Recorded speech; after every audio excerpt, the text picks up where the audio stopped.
Assalamualaikum guys. Semalam gue baru live DMD. Pagi ini gue sedang ada di Ciamis. Sepanjang jalan gue baca-baca dan buka-buka sosmed. Banyak banget serangan dan hujatan buat gue. Sejujurnya gue juga bingung. Kok mengarahnya jadi kesini ya? Gue ceritain. Gue tahu lu semuanya kecewa. Kesannya gue menormalisasikan tentang hubungan ibu anak ibu yang tidak jelas. Kemudian gue mendukung, mensupport tentang hal itu. Itu kenapa bisa muncul? Karena ada framing antara podcast di Densu dengan tugas gue di acara FYP Trans 7. Anaknya kan sudah 24 tahun, kan sudah hitungannya bukan anak-anak lagi dewasa. Nah, ketika anak kenapa tidak diungkapnya dulu gitu, maksudnya kenapa baru sekarang gitu bang? Ya, wawancara Bang Hotman Paris itu tidak seperti yang dibayangkan. Pasti orang mikirnya gue bertanya ke Bang Hotman mengenai usia 24 tahun kenapa baru bertanya tentang hak anak kepada ibunya. Dipikirnya itu ditanyakan setelah podcast Densu. Itu terjadi tanggal 20 Januari. Saat itu gue harus wawancara Bang Hotman Paris di acara FYP live. Statement dari pihak Resa, tapi belum sepanjang yang ada di Denny Sumargo. Dulu bicara soal perjuangan ibu, dulu bicara soal perjuangan menafkahi anak. Namun mengapa berita seperti ini terus bertebaran? Ya, namanya Denada selama ini dibangun sebagai simbol ibu yang tangguh, berjuang sendirian, mengorbankan segalanya demi kebahagiaan anak. Kalau menurut aku, anak itu selalu menjadi the best reason dan the best push untuk anything. Publik terharu, publik percaya. Tapi hari ini muncul satu cerita yang mengoyak semuanya. Seorang pria bernama Resa Rizky Rosano menggugat, mengaku sebagai anak kandung Denada yang selama puluhan tahun tak pernah diakui keberadaannya. Ia tidak datang membawa tuntutan harta, tidak meminta warisan, ia hanya meminta satu hal yang seharusnya paling dasar. Ya, pengakuan sebagai anak. Pertanyaan sekarang sederhana, jika seorang anak harus menggugat ke pengadilan hanya untuk diakui sebagai darah daging, di mana letak perjuangan seorang ibu yang dulu dielu-elukan? Apakah kata manis di depan kamera lebih penting daripada luka sunyi seorang anak yang tumbuh tanpa identitas? Dan publik kini bertanya, siapa yang sebenarnya diperjuangkan dan siapa yang diam-diam dikorbankan? Anaknya kan sudah 24 tahun, kan sudah hitungannya bukan anak-anak lagi dewasa. Nah, ketika anak kenapa tidak diungkapnya dulu gitu, maksudnya kenapa baru sekarang gitu bang? Ya mungkin dia baru ada keberanian karena dia kan bukan ahli hukum. Cara sekali lagi saya ulangi, ketika kita berbicara tentang konteks 1365 on rahmatullah itu, maka kausalitas adanya kerugian itu harus ada. Namanya angka harus ada. Kenapa kok formulasi 7M? Ya, kalau kita berbicara tentang konteks 7M itu ya sudahlah, kita asal-asalan nulis kok. Yang sepatutnya kalau menurut kacamata teman-teman saya atau netizen itu kurang patut atau terlalu banyak, sepatutnya berapa? Itu pun saya nggak terlalu memperhitungkan masalah itu. Yang penting fase yang pertama saya sudah terpenuhi, yaitu adanya pengakuan Resa. Sekarang karena dia itu sudah melakukan pendoliman terhadap tergugat 2 dan tergugat 3, yang inkasu adalah paman dan tantenya yang mengasuh anaknya, ya kan. Guys, ya ini ada beberapa info terkait Denada dan Resa ya. Tentunya kalian mungkin tadi sudah melihat beberapa infonya. Ya, ada plot hole terbesar Denada versus Resa, guys. Ya, kira-kira seperti apa infonya? Buat kalian yang baru mampir, jangan lupa bantu subscribe Uki Kelvin supaya kalian gak ketinggalan update terbaru yang lagi viral tentunya, guys ya. Nah, ini kita lihat seperti apa info dari Denada ya. Ini ada Resa ya. Pernah kepikiran nggak kalau ada satu plot hole paling gede dalam narasi kasus Denada? Kita semua sibuk menghakimi Denada dalam kasus Resa, tapi sadar nggak kalau ada satu karakter yang kayak pakai jubah gaib di sini? Iya, sosok ayahnya. Ini contoh nyata betapa nyamannya jadi laki-laki dalam struktur patriarki kita. Saat seorang ibu harus jungkir balik dan disalahkan habis-habisan, laki-laki bisa milih untuk nggak ada di dalam frame tanpa. Karena mungkin, maaf ya, bukan ini.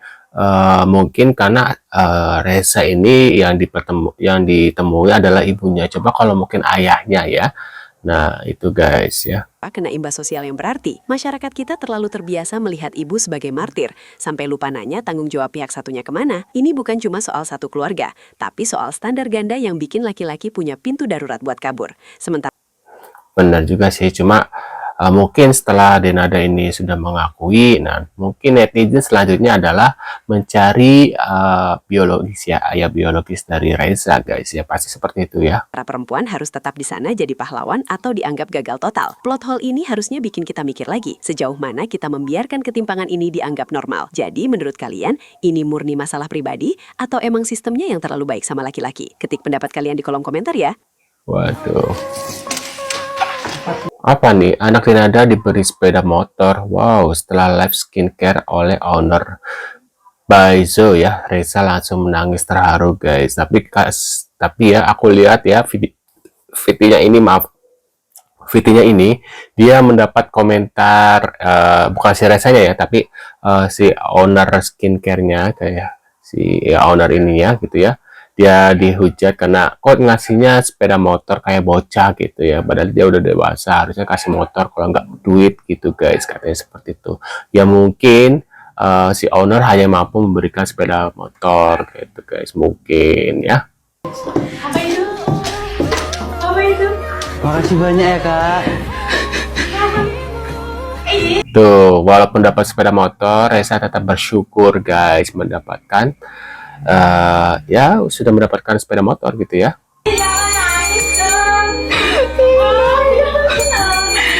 Jangan nangis, nggak apa-apa. Tuh guys ya. Assalamualaikum warahmatullahi wabarakatuh. Beberapa Waalaikumsalam hari ini kita setiap hari berseliweran ya permasalahan Reza, anaknya yang mengaku anak kandungnya Badenada. Menurut Mama ya, Mama juga nggak berhak menghakimi Mbak Dena. Mungkin dia ada permasalahan di masa lalu, misalkan Mbak Dena juga udah berkeluarga, tiba-tiba lahir anak tersebut, mungkin ada masalah di balik itu, yang pada saat itu mungkin Denada tidak bisa menyelesaikannya. Saran dari Mama sih ya, Mbak Denada, kalau emang dia anak Mbak Denada, tolong peluk dia. Saya aja, Mama pengen anak laki-laki. Mama Tuhan tidak kasih anak laki-laki. Mama hanya dikasih 2 anak perempuan. Alhamdulillah. Semoga nanti Mama punya mantu laki-laki yang baik. Mbak Dena, tolong peluk dia. Ibu-ibu se-Indonesia pasti tidak akan menyalahkan Mbak Dena. Kalau misalkan Mbak Dena ada permasalahan di masa lalu yang membuat Mbak Dena harus melakukan hal seperti itu, ayo sayang, belum terlambat nak, karena di dalam agama Islam anak laki-laki itu, seorang anak itu, dia harus berbakti sama ibunya seumur hidup dia. Waduh. Denada harus belajar dari Erika. Dia ibu yang baik, tidak membuang anaknya demi karir. Dia mengakui kesalahannya tanpa banyak dramatis. Yes, benar sekali. Tapi aku kasih tahu ke kamu, aku orang mungkin yang hidup juga pada zaman dahulu ya, mungkin di saat aku kecil, untuk memiliki anak di luar pernikahan itu dulu nggak seperti sekarang. Sekarang mungkin juga masih dihujat, tapi dulu tuh benar-benar akan mendapatkan sanksi yang parah banget. Sementara dia udah terlahir dari keluarga selebriti, dia berkarir gitu. Ya kita nggak tahu ya apa yang terjadi di internal mereka, kalau memang pun itu iya beritanya ya. Tapi sebagai informasi untuk kalian Gen Z atau kalian yang baru-baru lahir eksis di zaman-zaman baru-baru ini, dulu tuh nggak seperti itu, nggak segampang itu untuk seseorang bisa memiliki anak di luar pernikahan. Mungkin sekarang ya memang udah terbiasa banget, kalian lihat kan banyak banget kan kayak influencer atau selebriti atau siapapun yang ingin punya anak tapi nggak mau punya suami ya.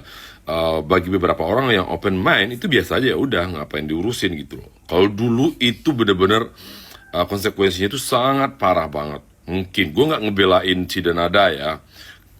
Tolong ingat, kalaupun berita itu benar, tapi sekedar informasi, zaman sekarang dengan dulu tuh sangat berbeda jauh. Dulu itu benar-benar kayak yang Lu bisa diusir dari kampung, lu bisa diusir.